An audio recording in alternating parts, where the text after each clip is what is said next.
The South of Market neighborhood is separated from the financial district by Market Street's angled cut through the city. SOMA's economic history is the backdrop against which its cultural drama is played. These maps show new construction in San Francisco, with each dot representing a construction project. While the city expanded from 1920 to its present shape, SOMA stagnated. Zooming in on this phenomenon is even more stark. The map shows typical activity through 1920 and then a desert of development until 1990. What explains this trend? This is the first question that our presentation will attempt to answer. In May, Leah and I went on a tour of SOMA to get to know the neighborhood and to try to understand what drove the area's evolution. What we discovered is that SOMA is a microcosm of urban development, having experienced deindustrialization, the highway boom, multiple efforts at redevelopment, and a contemporary urban renaissance. Today, we're going to take you through the highlights of SOMA's history as seen through her enduring buildings and eclectic residents. We begin our tour with South Park, one of San Francisco's oldest neighborhoods. By 1920, this residential enclave had become a decidedly blue-collar neighborhood. The U.S. Census in that year paints a picture of a community firmly rooted in the working class, occupied by railroad laborers, factory workers, shipyard clerks, and steamer captains. SOMA's citizens worked where they lived, and many of South Park's residents would have walked each morning to employment along SOMA's busy waterfront.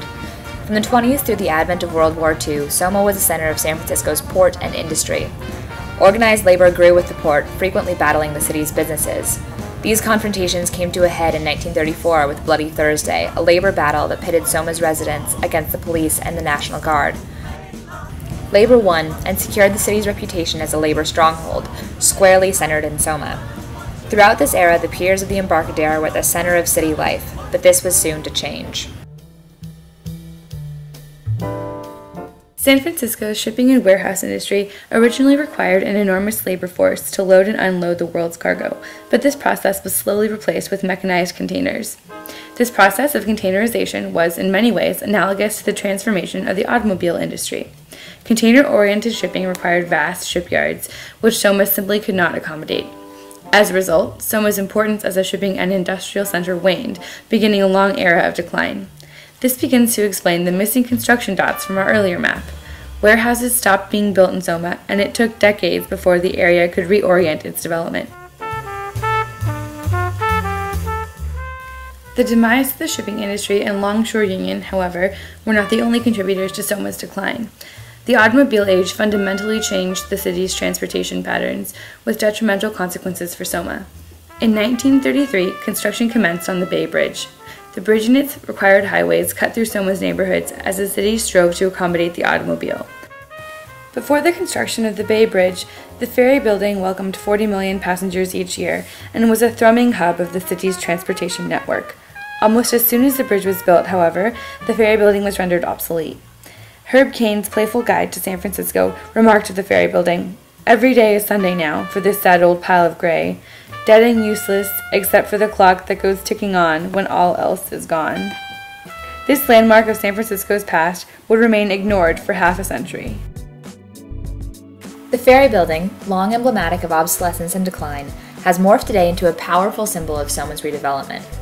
Reopened in 2004 as a festival mall, the ferry building is again bustling with activity. Here we go. This is Leah. This is the ferry building. The ferry building's tower was modeled after La Giralda in Sevilla. This, where we're standing right now, all of this area, you can, yes, and the skateboarders, hi. Locals. Yes, the locals. This whole part here used to be an elevated freeway, a two-story elevated freeway, which was damaged in the Loma Prieta earthquake. Hi. Oh wait, hold on. We're making a movie. Just stand by. Just stay there really quick. So it was damaged in the Loma Prieta earthquake, and so they took the whole thing down, and now this is where Market Street meets the bay. And these are the skate barriers. We're doing it. We're living it live. Really live, like. Ain't nothing we're live. Ain't nothing all day, wrong about every it. day. Yeah, Think about it. We out here. Doing it for the love of you ladies. The ferry building is just one example of public redevelopment projects undertaken in SOMA, equally well known as the Yerba Buena Center. This expansive undertaking originally envisioned 25 acres of conference space, hotels, public gardens, parking structures, cultural facilities, and a 5-acre children's center. The city's business establishment and newspapers trumpeted the project's ability to reform a dilapidated SOMA. A 1972 Chronicle article argued that the project had the power to, quote, transform much of Skid Row into a bright, new urban environment designed to provide both jobs and new property tax revenues. What the reformers generally ignored was the toll the project would take on SOMA's residents. Over 3,000 people lived in SROs in the area.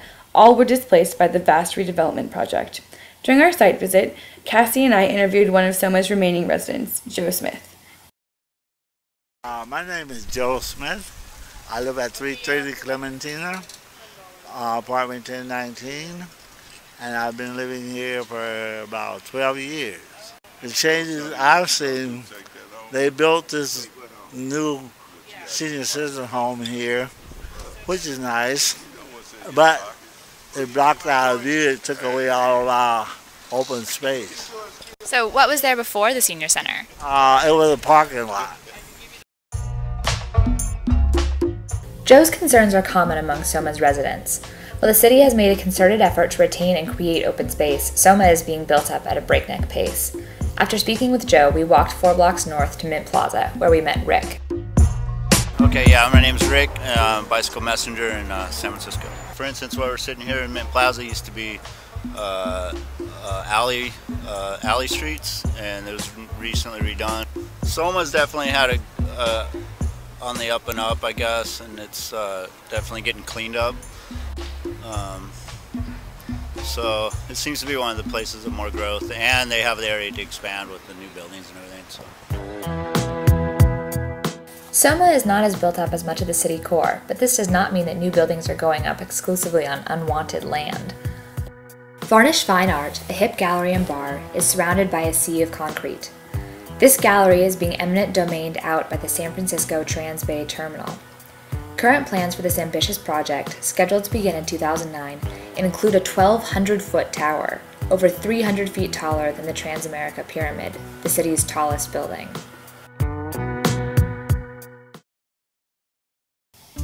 At the end of our day in the city, Cassie and I felt like we had a much better handle on SOMA's development from 1920 to today. Originally an industrial center, SOMA's decline began in World War II and continued through the 1970s. Redevelopment in the area brought cultural centers, public space, and gentrification, moving the neighborhood away from its working-class roots. This explains SOMA's current construction boom as office towers and residential complexes capitalize on the area's improving reputation. Like its many skyscrapers, SOMA is on the up and up, and we can't wait to see where it goes.